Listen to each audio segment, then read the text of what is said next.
Hello, happy new year. Welcome back to my channel.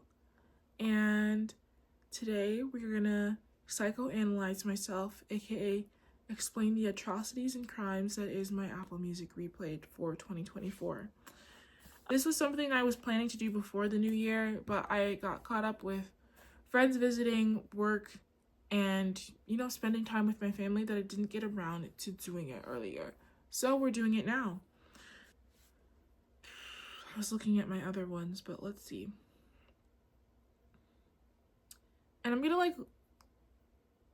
get screen caps from my phone and put them right here for you guys from the Apple Music replay, just because I don't want to get copyrighted for the music. But I'll explain all of my little things. So in total, I listened to 255 artists in 2024. I think it's down from, oh no, it's up from 2023. 2023, I only listened to 193 artists. But my top 5 were Maggie Rogers, Faye Webster, Hozier, Chief Keef, and Shawn Mendes. Very surprising. But not really to me. I feel like the Chief Keef part throws people off because the rest of the sounds in my top 5 make sense together. They're all very pop, alternative, love song. And then Chief Keef is guns, drugs, hood rich, which I am not. I'm from the suburbs. But what I will say is, and I've said this before, I love a little wordplay. I almost often speak in metaphors, or I love misusing language and redefining it to fit my definition. I'm going to explain that in a different video. It's a whole different video. But Chief Keef kind of plays into that. Some of my favorite songs by Chief Keef are very straightforward. I feel like rap is usually very straightforward. Sometimes you get a clever rapper. But Chief Keef just likes to have fun with it, and he likes to be silly, and I fuck with that motion, personally. I love a little silly vibe. The rest of them, it's just because my friend Lacey said it, I'm a lover, not a fighter. I'm quoting her, I will get that, I'm a lover, not a fighter. And I feel like the rest of them reflect that. I feel very deeply, I reminisce, I'm a yearner. I'm all of these things, and yet I am still a Chief Keef fan. Anyways, to round out my top 10, number 6 is Magdalena Bay. Number 7 is Clairo, 8 is Leve, 9 is Men I Trust, and 10 is Chloe and Halle. I could get down to a lo-fi beat if I really fuck with it, but I do love a beautiful sound. And as a fledgling musician, I picked cello back up. Anyways, that's my top 10 artists. I also listened to 44,000 minutes of music. I commute for work, so that's where most of my listening was. Also 2.5 hour drives to Madison and back. The funny thing about that is I made a bunch of playlists in 2022 when I first got my car. And one of them is exclusively Chief Keef. And at first, when I first made it, I timed it perfectly to where it would fit an at least 2.5 hour drive from my hometown to Madison, Wisconsin. And it does. People thought I was crazy. And it's even longer now. I've since added songs. Anyways. I listened to 859 songs this past year. Say It by Maggie Rogers was my number 1 song. Again, I am a lover, not a fighter. I feel very deeply, and I love very passionately. Have I been in love before? Not for real. But I love my friends down. I'm a lover. But Say It's basically about having a crush, which I've been there, it's an epidemic, it's a disease. When you have a crush and you're in the thick of a crush, it's hell. But I'm gonna stick by it. Number 2 was If Now Was Then. by Maggie Rogers, which to me is like, let's say like you and your crush actually linked up and then you fell out. That's what If Now Was Then was.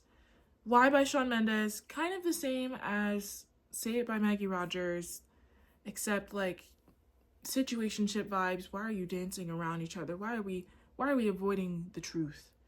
That has been in my top songs since it came out in 2018. Fun fact, it came out the week of my 17th birthday. A girl was geeked, and I've been geeked ever since.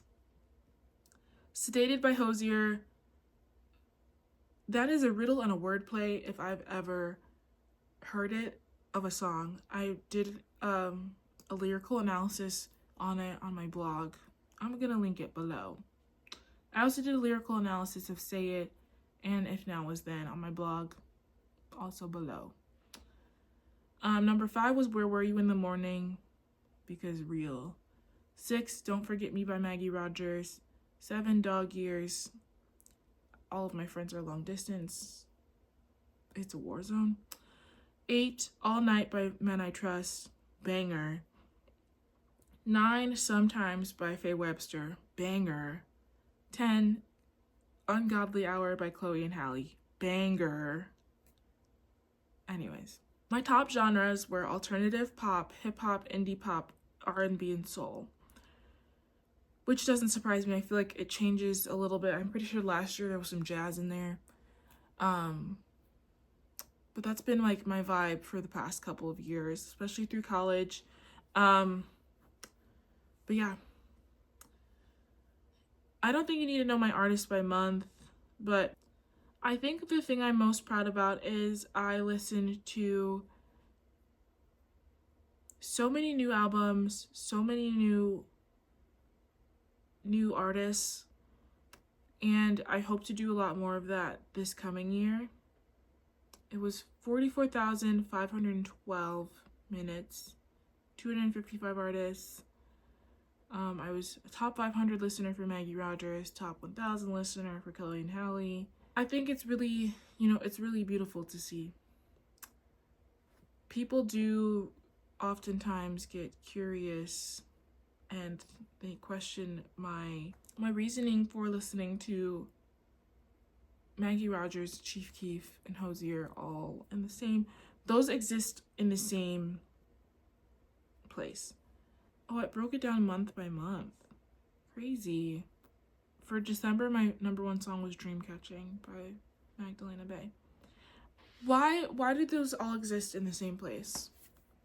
I think part of it has to do with how I grew up, where I grew up, being the 4th out of 5, in that sense. I grew up hearing a lot of things. Almost all of my siblings played an instrument. My older sister played the flute for a long time. My older sister played the violin. My brother played a little bit of guitar. I played cello. We all, including my little sister for some time, played piano. My dad loves jazz music. My mom oftentimes listens to like Nigerian praise music. More than likely always listening to music. And I feel like I can get around to almost any sound. And I feel like that's a superpower of mine because not that many people kind of see life outside of the box that is their enjoyment. And I don't think that I have a box. I'd say the only music I don't really listen to is country, minus Casey Musgraves and Beyonce. I think it's a beautiful thing to like be able to enjoy music in all genres almost. And also music was like my ADHD fixation when I was like 10. I talked about it on my blog when I wrote about me picking the cello back up, but when I was really young, all I had on my iPod Nano was jazz and solitaire, and I feel like that has, that's the foundation for who I am. That's like the first brick.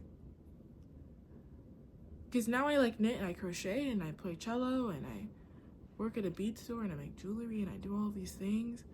And my mom sometimes, and I sew too, I forget about sewing a lot. My mom sometimes calls me old lady. Her nickname for me is literally mom. but that's because of my middle name.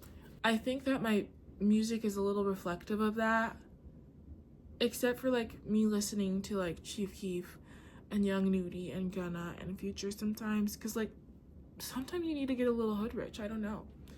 The biggest question I ask myself, or I've been asked, but I also ask myself, is how do those two genres, how do those two artists exist and coexist in my saved library? Let's say Chief Keef and Maggie Rogers.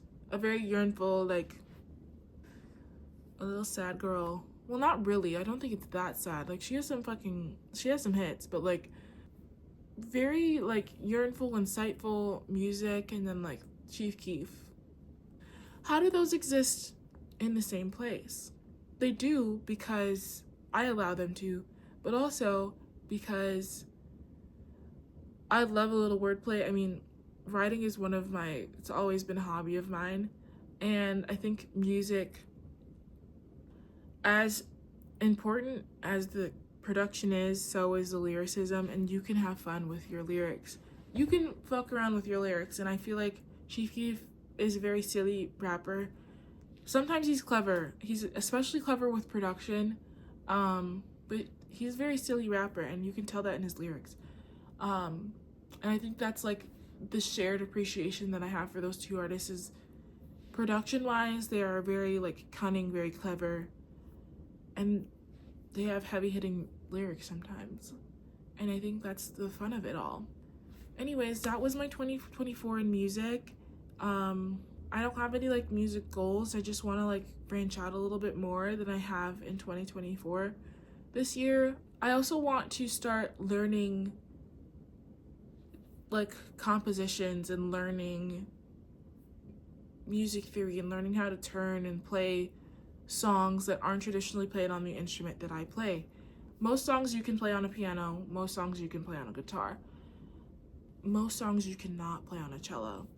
But I've been like listening to the music that I love, and I'm like, I feel like I could play this on a cello in some way, shape, or form, whether it be like the instrumental and then like a voices song I cannot sing personally, or I like do the singing part. But that's one of my goals this year, in addition to many other things. Yeah, I'm gonna wrap it up here because it's getting a little long.